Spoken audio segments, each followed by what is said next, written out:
Making Comics 101, Issue 13, Backgrounds. Greetings, people of the internet. I'm Scott with Serkworks Art Labs. Welcome, mad creators, to the underground laboratory where together we're going to create some awesome comics, because this is Making Comics 101. We are at issue 13, where we are going to be talking about backgrounds. Previously, we got into penciling and everything, but mostly we were focusing on the figure. I know when people get into comics, that's sort of the main thing that people want to do, is they want to draw cool people and everything. But what are people if there's no environment around? Now, I know when we say backgrounds, most people are like, backgrounds, do I have to? People usually try to shun backgrounds, or it's usually the bane of most artists' existence. They're troubling, okay? They do take a lot of time, but backgrounds really do create your world, and we need to have backgrounds in order to let people know where our stories take place. Otherwise, you've just got people kind of in a void. Now, maybe if you have a story that just takes place in outer space, but I still would argue that there are backgrounds involved. So we need to create a setting where our story takes place. Now, usually what we want to do is right off the bat, we want to establish where people are in our world. So we need to create an establishing shot. We talked a little bit about this in panels, but I want to go a little more in depth. So I've got an example here from Delilah Dirk by Tony Cliff. Awesome comic. It's an adventure comic, sort of in the vein of Indiana Jones and that type of thing. So right out of the gate, we start off with Istanbul, Constantinople. That's nobody's business but the Turks. So we've got our scene here. We're coming in, we're shooting in. We see the city of Constantinople. We've got a boat here, and as we come in, and it's just not one establishing shot. Now, a lot of times we can get away with just one establishing shot, but we're really trying to fill out our world in the beginning. We've got a little close up, and then we pan back out again, and then we get into our story. So everyone knows exactly where they are. And after we have established that, we don't have to get into so much detail later on, because people already know where we are in our world until, maybe the next scene. When the next scene comes around, then we want to, again, introduce where we are. But once we've established that, before we switch to the next scene, people know what the world is. So we don't have to have as much detail. But usually in the beginning, we want a real detailed look at where we are in the story, get people introduced, and then we can start rolling with that story. Not every scene needs this elaborate establishing shot. Some things can be summed up fairly quickly, like we talked about space. I mean, a few stars and everything, that's all you need to know that you are in outer space. Of course, you can go as detailed as you want. If there's a space station, you can have, stuff flying around within the station or whatever. And there's little cues like that that'll let people know where they are. If a character is in a spacesuit and there's things kind of floating around in the background, we know pretty much that they're in outer space. So we might not have to show that whole space station, or we could show that and then pan out later. We can give little cues and then kind of broaden our scope, and we'll show some examples of that as well. Now, as I said, not all scenes need an elaborate establishing shot. If we are in an area that's relatively nondescript, if we're just in a home, we don't need to show all that, because people can get the gist of where we are. If we are in a more unique situation, that's a little bit different. Here's a few panels from my story, Young and the Dead. We've got our character kind of moving in on this convenience store. So she's riding her moped, she gets in, she's kind of at the gas station. So we have a good understanding of where she's at. She's at this convenience store. And then we see her walking in, and we see sort of this overhead view of the convenience store.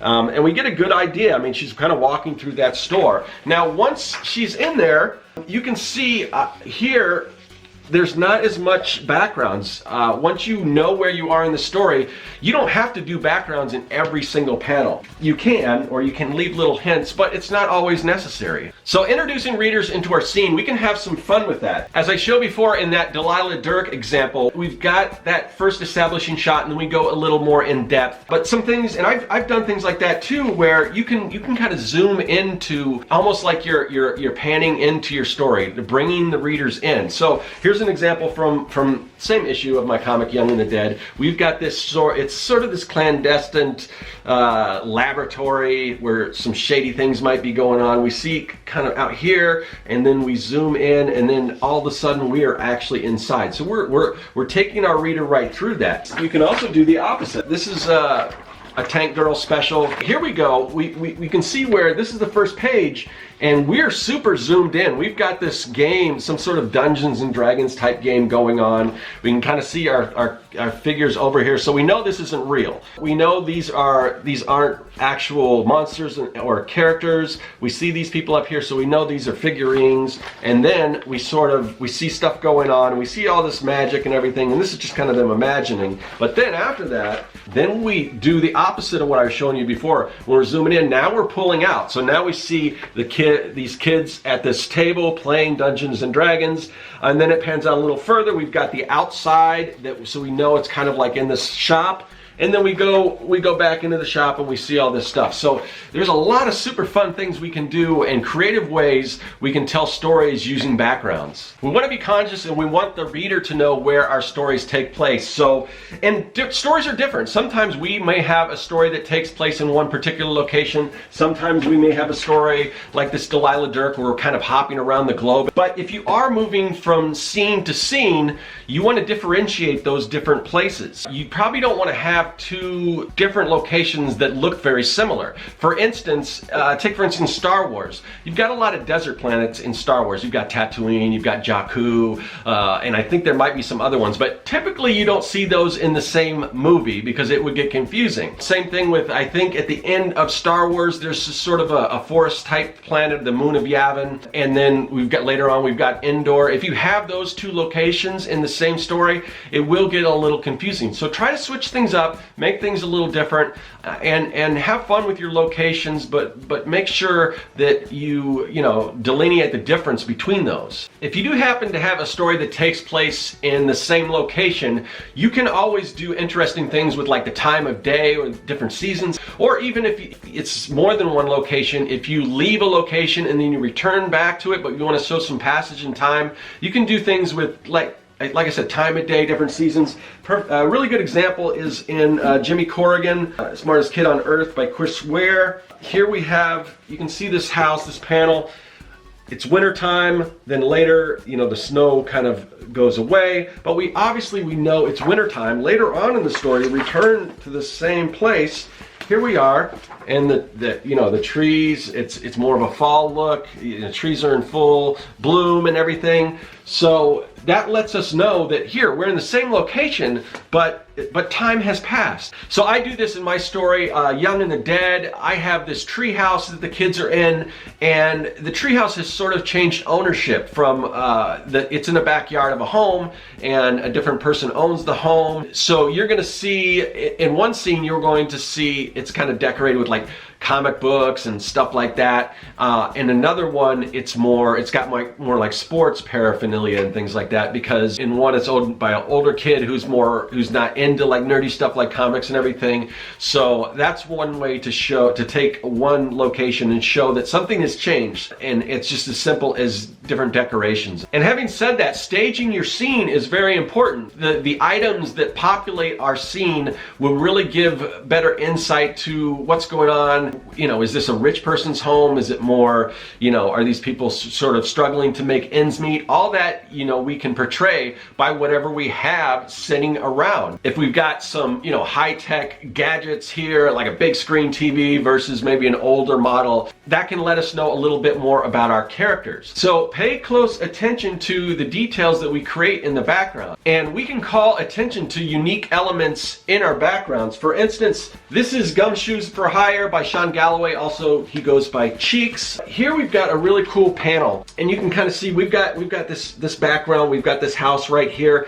But inset in here, you may miss this if we weren't calling attention. And this is something we probably should have brought up in panels, but we've got this inset panel. It's one large panel, but then we've got sort of this inset panel that lets people know there's something important going on here. Now, we don't have to be that obvious. We could leave that out, and if people aren't paying attention, they might not notice these creatures kind of zooming in and that there are people here in this particular room right here.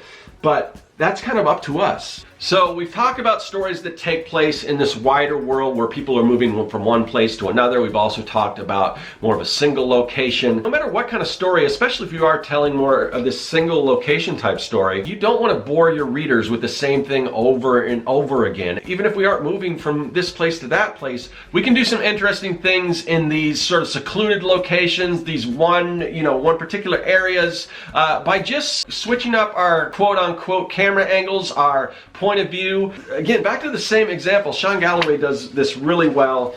Here we've got a scene. We're looking down, and then again looking down over here. But look at we've got close-ups.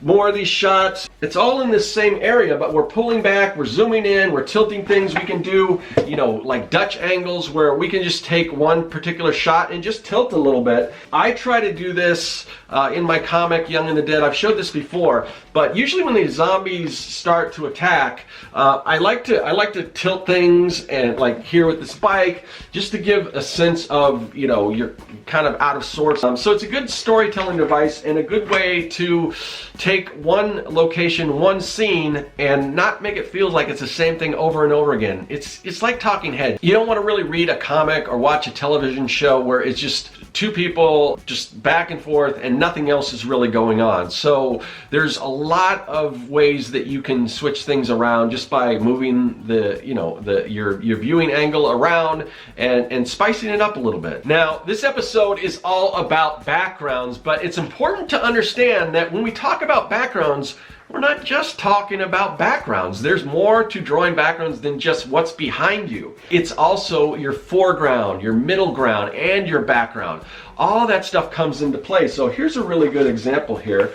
This is from Jay and Silent Bob. What is this? This is issue 1. There's probably a number of different Jay and Silent Bob books, but this one, I really love this illustrator. But check out this scene. Right here, we've got there's a character way back here. We've got Silent Bob. We've got Jay more up here, and then we've got a fan sort of in the foreground. We've got all this stuff going. I mean, there's just a ton of stuff going on here, but we see these different planes. So we've got foreground, middle ground, and background going all the way back here. We just don't want to think about just our background. Here's a scene from one of my books. I started inking it here, but so we've got our character right here in the foreground, and then we've got all this stuff over here. But having these different planes, these different, not just have everything right up close. We want foreground, middle ground, background, and that's going to give our scenes a lot of depth. Illustrating a lot of details like the panel I just showed you from that Jay and Silent Bob comic book, you can get a lot from that because there's just a lot going on. Sometimes that might be a little too much, especially for, it also depends on your story. Sometimes less is more. I'm going to show you an example. This is from DVSM 1975 by Gary Hodges, who's a friend of mine. This is his book, and this is awesome. But I want to show you, careful not to give away because there's major spoilers, but we start off with these two kind of government agents. They're in this car, so that's all we need to know. I mean, just this simple background lets us know that we're sort of in a car driving around. But then they get to this area right here. We pull up to this house.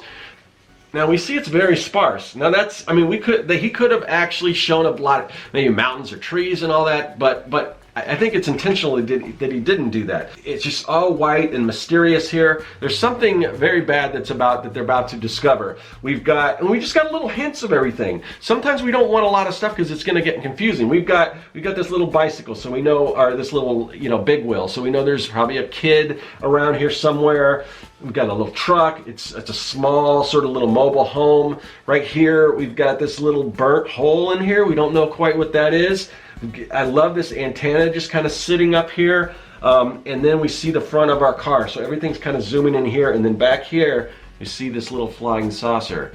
So all this stuff, it's not a lot, but it's enough to let us know that something strange is going to happen right here as they go in. And I would highly recommend this book. If I can remember, I'll leave a link. But just depending on your story, backgrounds don't have to be super elaborate. They can be, but sometimes less is more. Sometimes just little hints of things will do your story well. When you do create more detailed backgrounds, you have to be a little careful that things don't all blend into each other. Especially, our characters, you want to have them separate from what is going on in our background. We don't want everything to look just like a huge mess. So make sure that our characters and our important elements don't conflict with our background. Going back to the Tony Cliff book here, Delilah Dirk, I want to show you this. This is a really, really great example here. We've got this big scene, and this will show you, again, foreground, we've got these horses in here. In here we've got sort of people camping, and then back here we go off into the distance. Now it's very, very dark. It's kind of hard to tell what's going on, but the coloring specifically indicates that we've got the fire here, and the fire is just, it's drawn, everything's drawing our eyes right here to where our characters are sitting. So we've got this large world, but we've got a focal point right here that everything is kind of zooming in, and that's done with lighting. So whether you do it with lighting, whether you do it with the angles, things that are, you know, say if we have a mountain range or whatever, if those mountains are kind of angled in, kind of pointing to a particular area. So those are some things we need to really think about. So we can do that with lighting or shapes or whatever.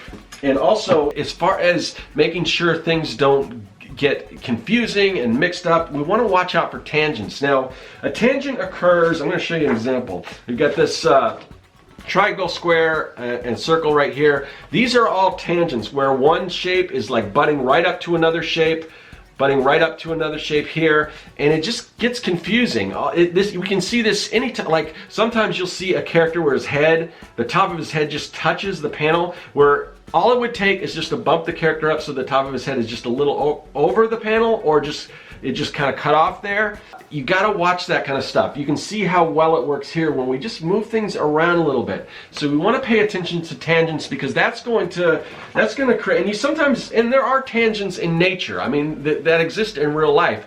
But when we're illustrating a book, we don't want someone to see something and maybe it looks like it's on the same exact plane when it's not, because we kind of haven't overlapped things. Once you start to overlap, then you get more of a sense of depth of field. So you got to watch those tangents. And I think most artists are guilty sometimes of not noticing that, because it's a lot to pay attention to. You can look at almost anyone's work and you can see tangents, especially if it's super important. You definitely want to, you know, pay attention to that. I always try to pay attention. And this isn't something, like if you go back to some of my later work, I'd like to think that I sort of had an innate ability to understand that, but I'm sure you can go back and you can see, oh man, there's some crazy tangents in here. So be cognizant of that. Pay attention to how things, if things are getting real close where your lines are in the background, so it just doesn't look like things are all in the same plane. We've got to start overlapping things and paying attention to where we might have tangents and correct those. We've covered, you know, mood and lighting, like in this example here, but another part, a mood that we can create and sort of a lighting that we can take advantage of, and then something they'll maybe take a little, you know,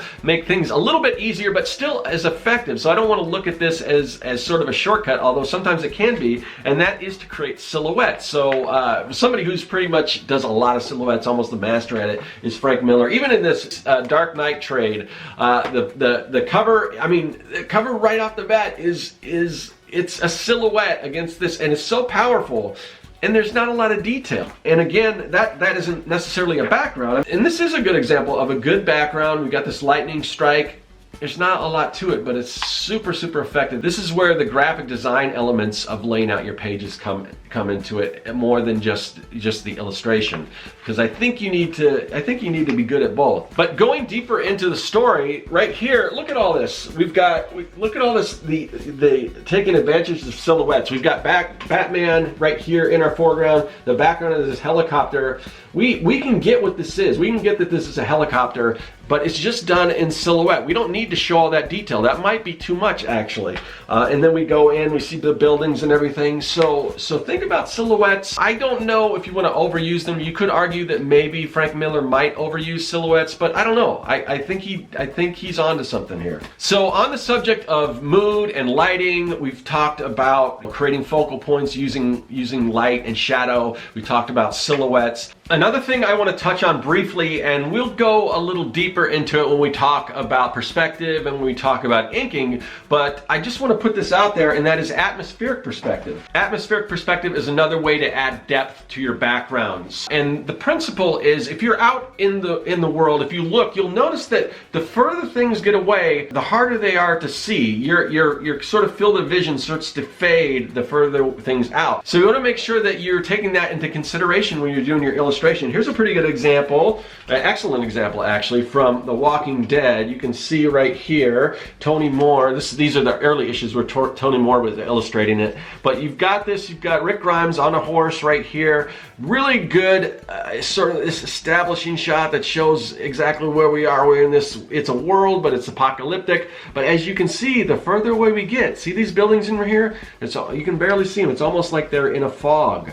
You know, it's harder to see the further things get away. So that's going to help your foreground elements stick out a little more. And as you go the further back you go, you want that to get a little lighter and fade away. Now, we aren't going to get so much into actually drawing backgrounds because it's like with anything else. When I showed you the principles of, you know, in the penciling episode, using cubes and spheres and cylinders, that's what you need to create backgrounds. It's basically and it's a little simpler when you're doing backgrounds. Actually, perspective can get difficult, but we're going to get into that next episode.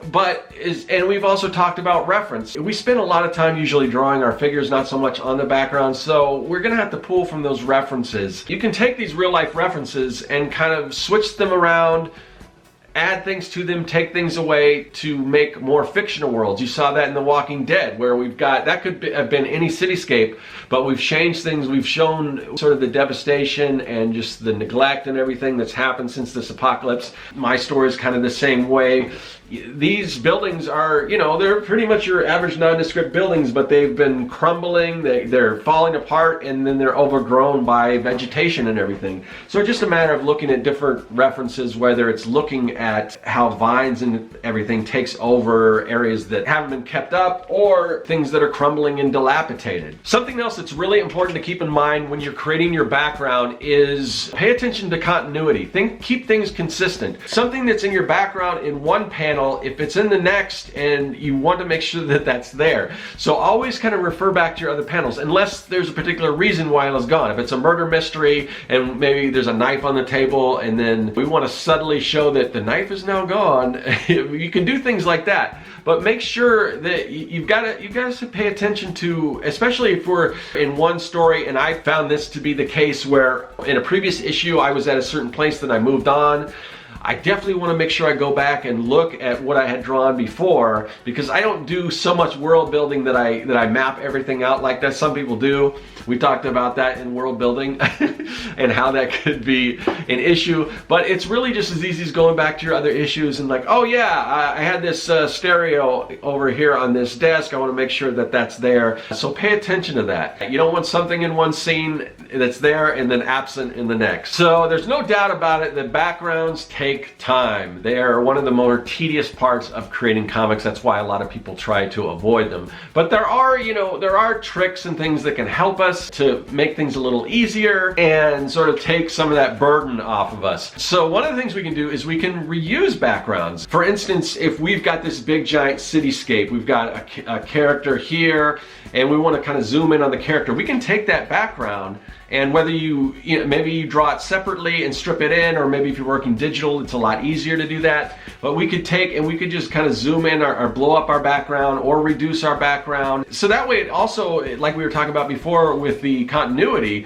it looks like the same background because it is, but we can change things around a little bit. So reusing backgrounds like that. Now there are certain people like Chris Ware who has a very technical style, so he may draw this building and it would be so easy just to reproduce this in another panel, but he won't do that. He'll redraw it, and it's just it's amazing what he does, but it's also, to me, it's like, yeah, I couldn't do that. I'm just gonna reuse that panel. So I'm a proponent of reusing panels, blowing panels up, reducing them, skewing them, rotating them, whatever you wanna do. I don't see any problem with that at all. It also, like I said, it helps keep things consistent as well.